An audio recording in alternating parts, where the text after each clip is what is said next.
The rain pelted the sidewalk outside the shuttered storefront of Sweet Haven Bakery, my life's work, now stripped of its soul and branded with the garish logo of a corporate chain.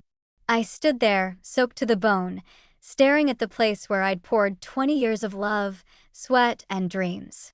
My best friend of 4 decades, Laura, had sold our bakery, our shared legacy, to Sunrise Sweets Company without a word to me, forging my signature and leaving me jobless. Across town, she sat in her shiny new office, counting the money she'd stolen from our partnership, her betrayal a wound deeper than losing my livelihood. The community that once gathered here for my cinnamon rolls and laughter now whispered in confusion. But as the rain blurred my tears, a fire sparked within me. I wasn't finished. In that cold, wet moment, I vowed to build a better bakery, reclaim my customers, and make Laura regret the day she crossed me. I had a plan, and she'd never see it coming. Laura's betrayal still stings like salt in an open wound, a pain that hasn't faded with time. She was my best friend, my business partner, the sister I chose over blood. Together, we built Sweet Haven Bakery, a Rochester institution that fed our community's hearts and stomachs for 2 decades. But she sold it to a soulless corporate chain, forging my name on the deal, erasing me from our dream and leaving me with nothing. I could have let her greed break me, let the loss of our friendship and my livelihood define my future. Instead, I chose to fight. I rebuilt from the ashes, outsmarted her new venture, and reclaimed my legacy. Laura thought she'd won by taking everything. She was about to learn how wrong she was. I've always believed in the magic of small things: a warm loaf of bread, a kind word, a place where people feel like they belong. At 25, I was a single mom in Rochester, New York, raising my daughter, Sophie, in a cramped apartment while working as a bank teller. The job paid the bills, but it drained my spirit. Baking was my refuge, a way to fill her home with warmth and hope. I'd spend weekends perfecting recipes: flaky croissants, tangy sourdough, lemon tarts with a zesty kick, sharing them with neighbors who'd knock on my door, drawn by the aroma. That's when I met Laura, my neighbor across the hall, a vibrant woman with a marketing degree and a laugh that could charm anyone. We clicked instantly, bonding over coffee and my homemade scones, dreaming of a life beyond our 9 to 5 grind. Laura saw potential in my baking, something I'd never dared to dream. "You could open a bakery," she said one night, her eyes bright with possibility. "And I'll make it the talk of the town." By 30, we took the leap. We pooled our savings, took out a small business loan, and opened Sweet Haven Bakery in 2005 on Main Street. It was a modest shop with mismatched tables, a chalkboard menu I'd painted myself, and a bell that jingled with every customer. I handled the kitchen, waking at 3 a.m. to knead dough, pipe frosting, and experiment with new recipes. Laura ran the front, charming customers, designing flyers, and turning our little shop into a local gem. We split everything 50-50, profits, decisions, late-night cleanups. Sophie grew up in the bakery, doing homework in the back, learning to roll dough by 8, her laughter mingling with the hum of mixers. Sweet Haven became more than a business, it was a community heartbeat. Families ordered birthday cakes with my signature buttercream, couples lingered over coffee and croissants, retirees swapped stories at our counter. We hosted book clubs, baking classes, even a wedding proposal when a nervous young man hid a ring in a cupcake. Laura and I were a team, or so I thought. She was Sophie's godmother, my confidant through my divorce, the one who'd dance with me to Motown hits while we mopped the floors. I trusted her with my dreams, my recipes, my life. But cracks formed over the years, subtle at first, like hairline fractures in a well-worn mixing bowl. Laura pushed for changes: fancier packaging, higher prices, a second location to scale up. I wanted to keep Sweet Haven authentic, affordable, a place where anyone could afford a warm muffin. She'd roll her eyes, calling me sentimental, her tone sharper each time. We compromised, but I noticed her growing restless, her smiles less genuine. She started taking long lunches, meeting with investors she wouldn't name. I'd catch her on the phone whispering about big opportunities, but when I asked, she'd deflect. "Just exploring options, Diane," she'd say, her voice light but evasive. I ignored the unease in my gut, telling myself it was stress, that our friendship was stronger than any disagreement. Laura had been there for Sophie's first steps, my darkest days. She wouldn't betray me. Or so I thought. The signs grew harder to ignore. Laura began missing morning shifts, leaving me to handle the rush alone. She'd show up late, distracted, checking her phone constantly. I found receipts in the office for dinners with names I didn't recognize, executives from Sunrise Sweets Company, a national chain known for mass-produced pastries. I asked her about it, and she laughed it off. "Just networking," she said, but her eyes wouldn't meet mine. I trusted her still, clinging to our history, but the knot in my stomach tightened. I should have listened to it. It was trying to warn me of the storm to come. The betrayal landed like a sledgehammer on a gray November morning in 2024, 2 days after a bustling Thanksgiving rush.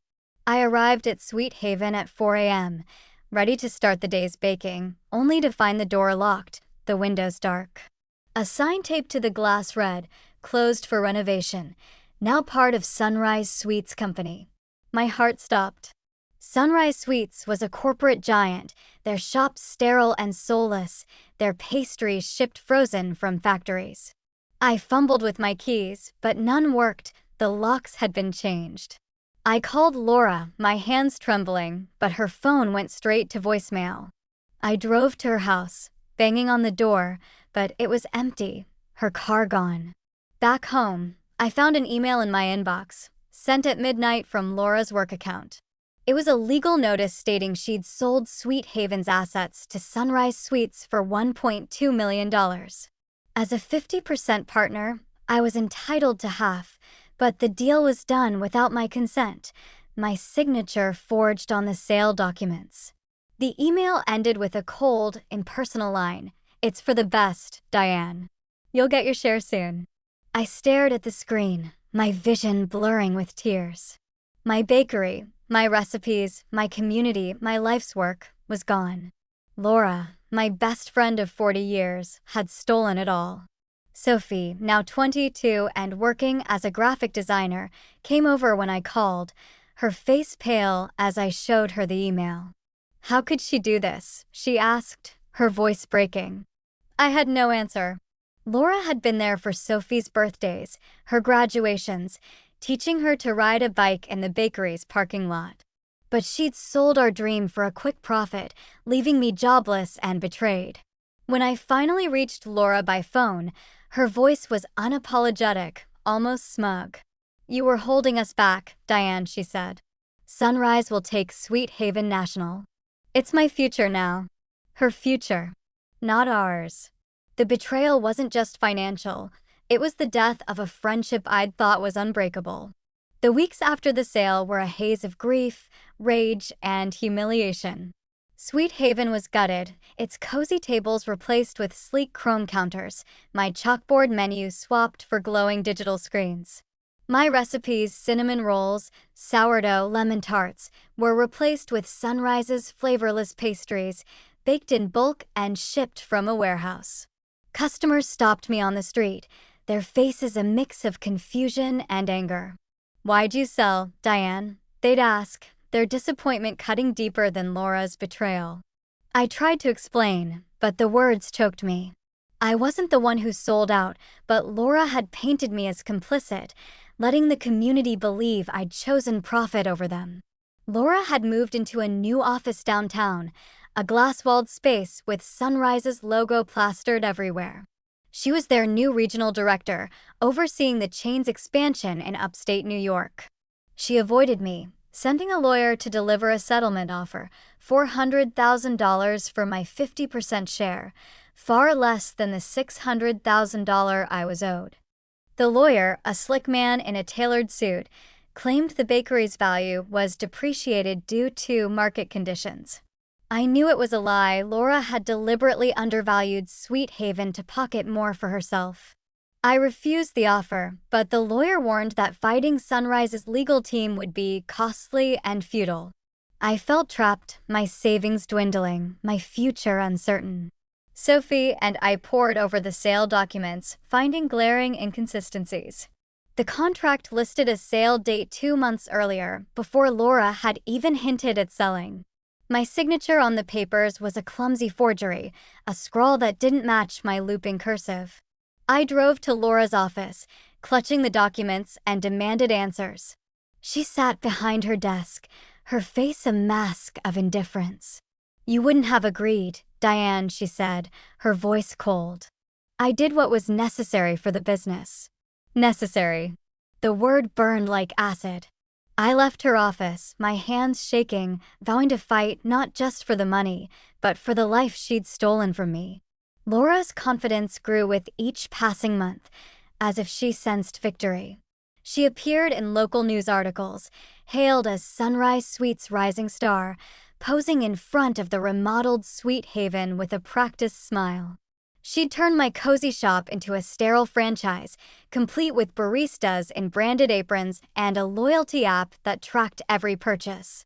Customers left scathing reviews online, calling the new shop a soulless sellout and lamenting the loss of my cinnamon rolls. But Laura didn't care. She was chasing bigger profits, bigger dreams. She even hired some of our old staff, offering them higher wages to defect. My favorite barista, Jenny, quit rather than work for her, texting me that Laura had bragged about cutting out the dead weight, meaning me. Laura's boldness stung, but it also fueled my resolve. I started researching Sunrise Suites, digging into their contracts, suppliers, and business model. I found a pattern. They cut corners, using cheap, artificial ingredients to boost profits while marketing their products as artisanal. Their pastries were bland, their coffee bitter, their prices inflated. Customers missed the authenticity of Sweet Haven, and I saw an opening. If I could rebuild, I could beat them at their own game, not with corporate tricks, but with the heart and quality Laura had abandoned. Meanwhile, I was struggling to stay afloat. The promised $400,000 never arrived, and my savings were nearly gone. I took a part-time job stocking shelves at a grocery store, the fluorescent lights and endless aisles a far cry from the warmth of my bakery. Sophie offered to help with bills, but I refused. She was just starting her career, and I wouldn't burden her. Every night, I'd lie awake, replaying Laura's words, her smug dismissal of our partnership. She thought I was finished, that I'd fade into obscurity while she built her empire on my recipes. But I wasn't done. I started sketching plans for a new bakery, jotting down ideas for recipes, decor, and community events. I wasn't just fighting for myself, I was fighting for Sophie, for our customers, for the dream Laura thought she could steal. By spring 2025, Laura's betrayal had stripped me bare. The settlement check still hadn't come, and Laura's lawyer claimed delays due to Sunrise's corporate restructuring. I hired a lawyer, Karen, using the last of my savings from my mother's inheritance. Karen confirmed the forgery, but warned that suing Sunrise would be a David and Goliath battle. Their legal team was ruthless, and my resources were limited. Meanwhile, Laura's star was rising. She threw a grand reopening for the remodeled Sweet Haven, inviting local influencers, politicians, and media. I watched from across the street, hidden in my car, as she cut a red ribbon, smiling for cameras. My old customers walked away, shaking their heads, their loyalty to me clashing with Laura's spectacle. One of them, Mrs. Carter, a regular for 20 years, spotted me and crossed the street, her eyes wet. "This isn't right, Diane," she said, hugging me. "We miss you."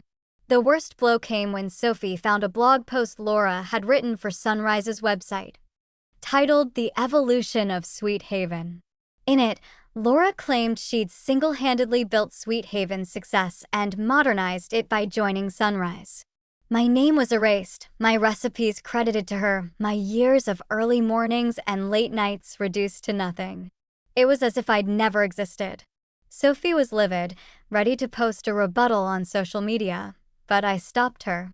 "We need a plan, not a fight," I said, my voice steady despite the rage inside. I started collecting evidence: old recipe notebooks, customer testimonials, photos of me in the bakery from day one.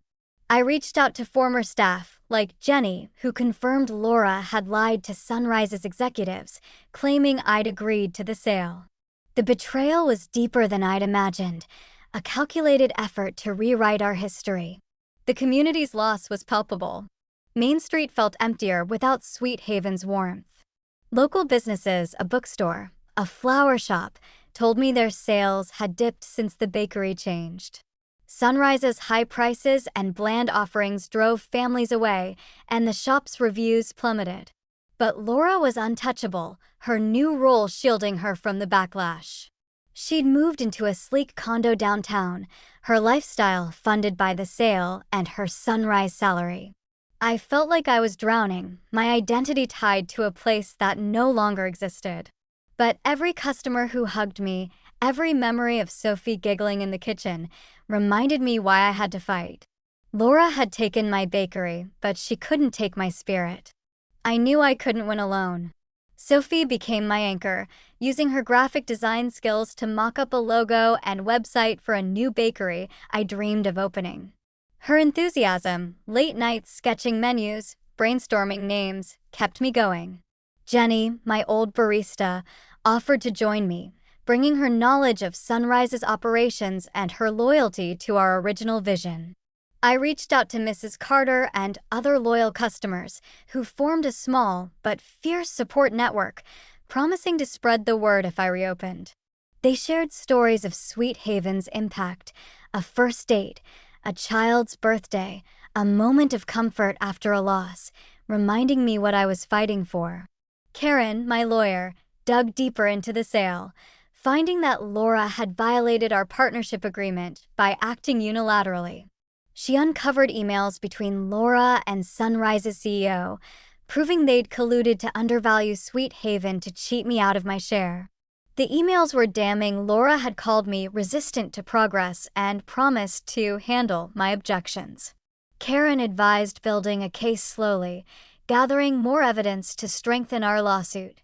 I met with Tom, a local food critic who'd loved Sweet Haven's original recipes. Over coffee at a diner, I shared my story, showing him my recipe notebooks and photos of the old shop. He was outraged by Laura's actions and promised a feature in the Rochester Gazette if I opened a new bakery. "People need to know the truth," he said, his pen tapping the table. I also contacted our old suppliers, small farms and local mills who'd trusted me for years. They hated Sunrise's push for cheap, imported ingredients and agreed to work with me again, offering discounts to help me start.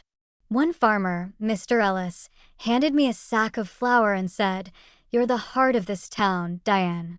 We're rooting for you."